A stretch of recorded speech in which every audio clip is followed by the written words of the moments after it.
はい、皆さん、こんにちは。小春このきです。いつもご視聴ありがとうございます。本日は、配当まちまちおすすめ、中小型金融銘柄と題してお送りいたします。まずはじめに、全国保証株式会社証券コード7164を紹介していきます。全国保証は住宅ローン保証の分野に特化した企業です。今期の業績予想は14期連続の増益を達成する見込みで、大幅な増配も発表されたと。現時点でも配当利回りは 3.5% だから、僕からしてみれば検討の余地はあるな。目標さえ達成されれば、配当 PR っていうのはそれに準じて大きくなるので 4% を上回ってくるんですよね。株価を見てみると、ここ数年で下値を切り上げながら上昇していってる。時価総額が397億円のところを見ると、適正な評価がなされてるんじゃないかな。認知度が高くて。この会社は株主還元を重視していて、安定した配当を継続的に実施している。去年の配当は170円でしたが、今期は197円に大幅に増配する計画が示されています。株主優待も実施しており、100株を1年未満の保有でオリジナルクオカード3000円相当。まあ結構高いですね。3000円。で、1年以上の継続でオリジナルクオカードの5000円相当かカタログギフト5000円相当がいただけます。ここで注意なのが、全国保証の株価が5600円って割と高めっていうのと、100株以上ね、1000株元が変わらないっていうのが優待だね。全国保証の株価、時価総額はさっき言ったように4000億円近くあって、認知度としては申し分ない。出来高と流動性っていうのも安定している。PR が13。JAX と比較すると割高にはなってるけど、配当も JAX の方が高い。ただ ROE の資金効率が全国保証が高い。あとは自己資本比率が 46.2% とかなり高い。財力的に余裕があって、配当も逸脱した感じではないね。40はちょっと高い気がしますけど、まあ不可能とかいう財政を切り崩すっていうところでまあないね。業績売上っていうのはほぼ横ばいだね。日本人がまあ増えていかないのでっていったところなのかな。なんだけど資金効率かな。利益は上がっていってるから、一株当たりの利益っていうのが上昇していってるから、まあ株価もそれに準じて上がっていくだろうってね。割安かっていうと、株価の上昇に従って PR はそれ以上に上がっていってるから、利益以上に株価が上がりすぎてるっていう感じはしますね。スピードとしては少し割高っていうか、スピードが速いのかな。ただ PR 自体の数字は13で高いっていう報道ではないけど、業界を考慮すると少し高いのかな。業績の影響からまず見てみよう。2024年3月期の主な業績のデータは、前年比 2.7% プラス営業利益が 2% 減って、経常利益が 0.3% 増えて、当期純利益が 0.7% 前年比で増えたと、決算報告書には書かれています。株価への影響は、ポジティブな要因としては、営業収益の増加は企業の成長を示しており、投資家にとってポジティブなサイン。経常利益と純利益が安定していることも、企業の収益性が、保持されていることを示して株価の上昇要因となる。これは今日昨日始まったことではないからね。ネガティブな要因としては、下げ要因としては、営業利益の減少だから、企業のコストの構築、市場の競争環境に課題があることを示しており、株価に対するネガティブな要因となる可能性がある。出来高とその株価の影響の環境を見てみよう。5月10日決算が行ったところから、5月24日までの期間は15万株から13万株へ減少しているけど、信用倍率っていうのが 1.29 から 1.38 へ増加している。信用増加してるってことは、投資家の関心が高まっているっていうこと。過熱感っていう感じかな。だけど、出来高の減少してるから、どっちなんだろうね。個人は大きく出ているけど、機関投資家とかは売っている状態、もしくは控えてるっていう感じだね。取引していないから出来高が減少するんだ。で、だいたい信用取引使うのは個人が多いとされているから、それを本当だとすると、個人投資家が買い続けていると。さて、6月7日から5月31日までの期間を見てみると、出来高が12万株から10万株へ減少した。それは日銀がもう今日かな、昨日か発表するから、それを控えて、のことだろうね。信用倍率が 1.37 から 1.42 へ増加している。増加しているって言っても 1.42 って低い方だから、加熱っていうのはしてないかな。出来高の減少と信用倍率の増加。これを見ると、チャット GPT の AI の計測でよると、投資家の関心が低下して、購買が控えめになっている可能性がある。可能性っていうかなってるのが数字でわかるよね。短期的には流動性の低下により株価の下落リスクが高まった全体的な相場に言えることだね。総合分析を結果だと短期的には信用の増加と出来高の減少が見られるため、投資家の関心が低下していることを示唆している。これにより短期的な株価の下落のリスクが高まっている。日銀会合が終わって、これからまた出来高っていうのは元に戻っていくと思うから、それを確かめてから買いを入れてもいいんじゃないかなって。じゃないとどんどん下がるかもしれないし、難品みたいなことにならないように、ちゃんと上がりを確認してからやった方がいいかもね。長期的には営業収益の増加と安定した経常利益、純利益がポジティブな要因であって、保険だからね、長期的には株価の上昇が期待されているから、じわじわと上がっていってね、長期トレンドを継続するんだろうなって。だから結論としては、今下がっているから日銀の発表で上がりを確認したら、ちょっと戻ってきたら、買ってもいいんじゃないかな。まだまだ下がるかもしれないしっていう相場が不安定なところだから、現金を多めに持っておいた方がいいかな。僕だったらそうするね。結論僕が買うか買わないかって言ったらニュートラルですね。前回のようにおすすめしたくないっていうわけでもないし、買いたいけど他にもっと魅力的な銘柄があるのかなともあるし、僕の現金がね、だいぶ少なくなっているので、現金比率がかなり少なくなっているから、もうこの金額は買えないなと。だから余力がある人はこれ買ったらいいんじゃないかなって。ただ、じりじり上がっていって、めっちゃ資金があるよっていう人だったら5600円でも使ってもじわじわと上がっていって、その買った金額からアルゴリズムを設定すれば勝つと思うんだよね。ただ他にも魅力的な銘柄がたくさんあって予算っていうのが限られているから僕みたいにね、その場合だったら僕だったら好みもあって、これらの分析、出来高とかを考慮すると5500円だったら買ってもいいかなって。長期で持ってもいいかなと思います。下限値は5550円で、これを下回ったらよし買おうかなっていうクラウチングスタート、準備をしますね。で、上限はこれ以上高くなったら他に魅力的な銘柄がたくさん出てくるはずなので、設定しないです。買いたい金額5500円で、損切りのラインが5005円。トレーディング開始のラインが5830円。利益確定の幅が 3.3% で192円。ピークから減少したら約定する。確定を行う。結構分析したね。これはまた微妙な買うか買わないか迷う銘柄だな。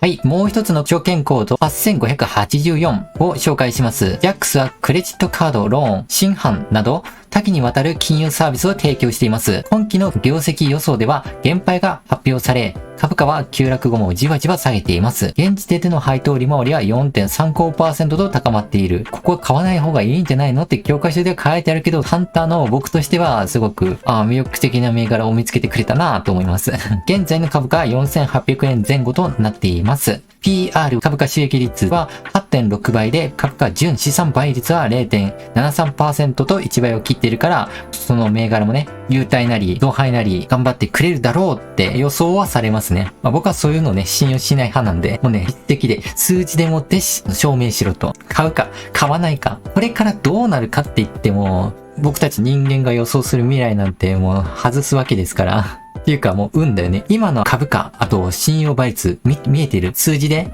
判断をしていった方がいい。今現時点でのベストな判断をしていく。ベターなね。企業の説明に戻ります。コロナ直後、去年度までは売上高、営業利益ともに最高益を更新していました。今期についても現役予想ながら売上は 4.4% の上昇を見込んでいます。配当成功も 40% 以内でまだ余力があると思います。なんだけどね、僕は名古屋の毎年エキスポ吹上ホールのところ行くんですけど、配当成功 40% だから大丈夫よってその企業に聞いたら、40% きついなすごい渋い顔されたんで、ほんときついんだって思いましたね。40% きついんだ。確かに儲けの 40% 株主に還元して、残りどうすんの？成長するか。回さんとな、貯金しときたいな。古い人の考えっていうか、成長企業からすると、配当に回してる場合かってなるのかもしれないね。減配の発表による一時的な株価の下落と見るならば、配当利回りっていうのは財務状況とか今後の成長戦略を考慮すると、投資先としては非常に有望とされています。これからちょっと僕が判断していきます。JAX、時価総額は1677億円で流動性は申し分ないね。PR が 7.7、平均にすると低いけど、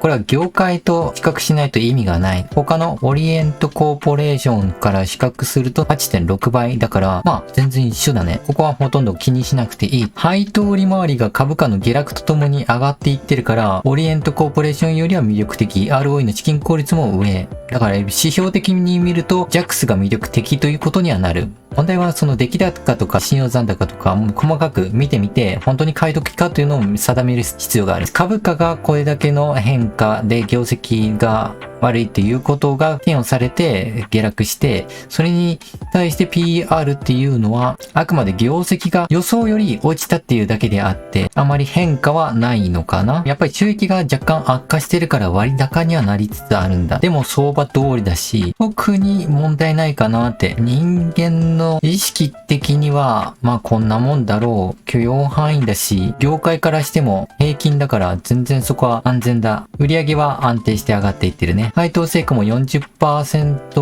をすごい守っていっている。減配はここの10年間ではないから安心できる。自己資本比率が 6.1% っていうのは特に気にならないかな。配当利回りが 4.3% っていうのは魅力的だな。業績の影響を見てみよう。2024年3月期の主な業績のデータ。営業収益が1兆8478億2000万円で、前年同期比でプラス 6.5%、営業利益が3312億600万円で 4.6% 増えて、経常利益が3306億円で 4.1% 増えて、当期純利益が2377億円 9.8% 増えて、ポジティブな要因としては、営業収益と当期純利益が前年同期比で増加しており、企業の収益が上昇していると思われる。これは投資家にとってポジティブなサインであって、株価の上昇の原因となる。業績の安定した成長というのは、投資家の信頼を強化して、長期的な株価の上昇をサポートしている。スキャンした中では特にネガティブな要因はないとされていますね。業績を下方修正したのが悪いってなってるはずなんだけどな。それよりも、チャット GPT は信用倍率の急増が過熱感を表しているから、ちょっとでも上がったら、利益確定する人が、個人投資家がいるから、なかなか上がりづらい環境なのではないかな、短期的には。っていう回答をしています。JAX の信用取引のデータとか、出来高の推移を見てみよう。信用取引のデータは、だいたい倍率が71倍だからかなり過熱している。問題はその変化率、5月31日から直近のね、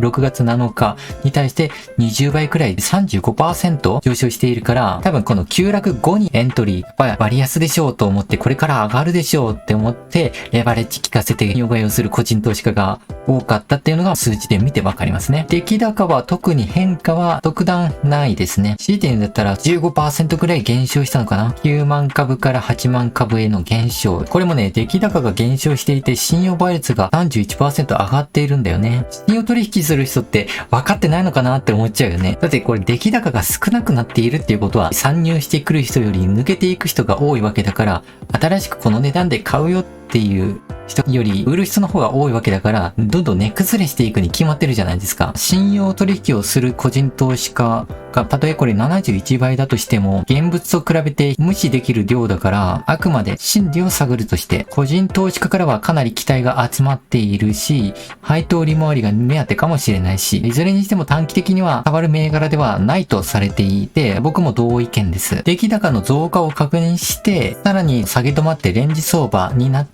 ら買いを入れる。また出来高が復活してくる時がまた訪れるので、そうすると勝手に値段が上がってくるので、待っててもいいんじゃないかな。配当利回りが 4% を超えるので、僕は別にその好きな銘柄で全国保証と比べるんだったらこっちを進めますね。さて、アルゴリズム設定に行きましょう。まずはアラームの設定ですね。今は割安で配当も高くて欲しいなと思う。それは個人投資家の信用概要を見てね、倍率が 31% 直近の1週間で上がっているから、僕と同じ意見なんですよね。そこね、ハンターはみんなこうレバレッジを効かせて買っている人もいて、数字でもうね、お見通しだよと。ただ出来高の全体的に少ないから、機関投資家とかそういう資金を大きく持っている投資家とかは手をつけていない。本当に乗るか乗らないかがわからない。本当に危ない銘柄だよね。さて、僕はね、これ割安と感じていてすごくおすすめですね。意外と。下値のアラーム設定は4730円に設定しておいて、4710円に値段を設定してます。そこからね、拘束されるから。いつこの値段に下がるかというと、まあ、1週間ぐらいに先に下がると思う。もし下がらなかったらもうそのまま、上がっていくし、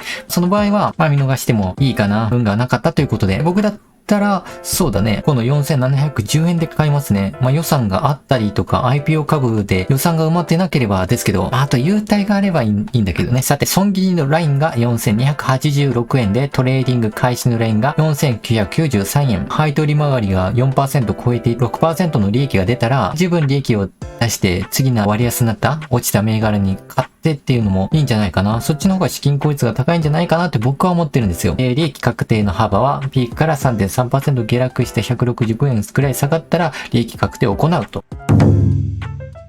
最後にね、余談をしましょう。SNS の理想の使い方について、あまりにも人生の無駄遣いをしてしまっているんじゃないかな、みんなは。僕も気をつけた、そうなってた時があったというお話をします。あなたは生産的に使えているでしょうか？もう SNS なんて個人が勝手に使うものなので、趣味で使えばいいんじゃないのっていう人もいるんだけど、まあその通り。ただこれを見ているみんなが常識人間を捨てて、人生を生産的で自分のやりたいことに進めてね、ワクワクとした日々を過ごしたいんだったら、まあ、この話を聞くと有益じゃないのかな。だからこれから言うのは賢い人でもついやってしまっているやってはいけない SNS の使い方についてちょっと話していこうかな。頭の悪い大人の SNS の使い方。まず一つだけ言いますね。議論をふっかける。SNS でほら、議論とか口論っていうのは無駄な時間なのでやりません。これはね、僕を見ているチャンネルの人たちは投資家がすごく多いので、自分の時間がお金と同じくらい価値があるっていうことを、まあご存知なので、割とそんなバカやる人は少ないと思うんですよね。たまにはやってもいい。もしくは、まあ僕みたいに無職で会社員じゃないから全ての時間を自分で使っても余暇として口論とかね、もうゲームでバトルをするみたいに議論、口論が好きっていうんだったらいいんだけど、僕のリアリティっていう配信プラットフォームがあって、その民度がね、すごく悪いっていうかな、貧乏人でバカな奴らが多くて、ああ、こいつらバカかな。かといって、ここで僕が投資家のお金の話しても全然登録してくれないっていうか、ファンになってくれないっていうか、文句言うばっかりだなと思ったので、YouTube で足を固めたんですよね。僕も配信をしているから、アンチからね、間違ってるとか、まあ、議論をふっかけられることがあるんだけど、でもまあ、それってどこから説明したんだろう、いいんだろうなって、まあ、結構疲れるじゃないですか。この人どこまでわかってんのかなとか、すり合わせ、ヒアリングかみたいな、お話しするのにお金取るよって、もうメンバーシップに入ってよ。なぜ僕が議論していけないって考えるかっていうと、まあ理由2つがあって、言いまかしたところで得るものがないっていうところ、センスを見ててこれはおかしいぞと思ったような人を見かけると、つい議論をふっかけたくなる時がわかります。でも SNS で自分と意見が違う人をやりとりだけで納得させるのは不可能です。特にあなたが間違ってるとかね、強い言葉を使う人っていうのは戦いを望んでるんですよね。まあ、どんだけド M なんだとか、どんだけ時間を取るんだって思っちゃうけど、こちらが反応して戦いを挑んだ時点でむしろ喜んでるっていう気が狂ってる。うかつに反応してしまうと、お、反応したぞ。どうやってこいつを公衆の面前で論破してやろうか、とかいうスイッチが、まあお互いに入っちゃうんだよね。僕は短大生の時に特にずっと1時間やってたので、無駄なことしてたなって思って、本当に学生の、ね、暇な時間だったからよかったけども、大人になって投資をするようになって本当にこれ無駄だったな。しかもそういう人って友達かな。そうやって友達じゃないよねって。今だと思うね。なんだろうね。お互いに意見を交わして知識を深めようという感じではなくて、否定してやる、ぶっ倒してやるっていう気持ちじゃないですか。運よく言いまかすことができたかもしれないけど、仮に相手を口で言いまかしたところで、僕話すのが上手い方と思っているので、ひろゆきさんみたいに、それはあなたの感想ですよね、みたいな。結局それで何になるのっていう、自分が持っている時間と気合とか知識を使って相手にふっかけて資産が増えますかって増えないのに気づいたんですよね。何歳の時だったかな、25歳の時でなんとなく感じ取って、27歳の時にもう無駄ってすごい思うようになって、一切もう反応しなくなりましたね。もう体で覚えるようになったぐらいの。何も変わらない。言いまかされた方はネガティブになって、言いまかした方は、やっぱり俺は間違ってないなというちっぽけな自己満足が満たされて終わりという、むしろ議論している間ってお互いにイライラして、マイナスな方が多いんだよね。なんで高い時間使ってバチバチやるのに、お互いマイナスしかないのっていう、まさにそれって戦争と一緒なんですよね。ウクライナとロシアが戦争して何か得るものがあるのかってないんだよね。今時戦争する国があるのか、もうダサいよねっていう風潮になってるのに、みんなはバチバチって議論して良い気分になったことがあるかっていうと、そもそもやったことがないんじゃないかなって。それよりも議論するっていうよりは、僕もね、VTuber なれないとか、お前は間違ってるとか言われても、人の考えとか結果を出せば全て変わるっていう。議論するよりも自分が結果を出すことに時間を使った方がいい。もう議論してあだこうだっていうよりは、文句言うならもうこの数字見ろとか、否定しない実績を上げることが暗示を騙せる最良の方法っていうのがですね。わかりました。もう一つは、短い文章のなぜ議論してはいけないかっていうと、短い文章のやり取りで分かり合えるわけがない。僕はそもそもテキストでの議論っていうのはやってはいけないんじゃないかな。一つ目の理由としては、非言語の欠落。テキストって声とか表情とか非言語の情報が伝わってこないから、相手がどうしても冷徹に見えてしまったりとか、これを言わなくてもいいかなっていう最小限の文字になりやすいから、誤解も生みやすい。だから、テキストやり取りする人はもうお互い面識があるとか仲がいい人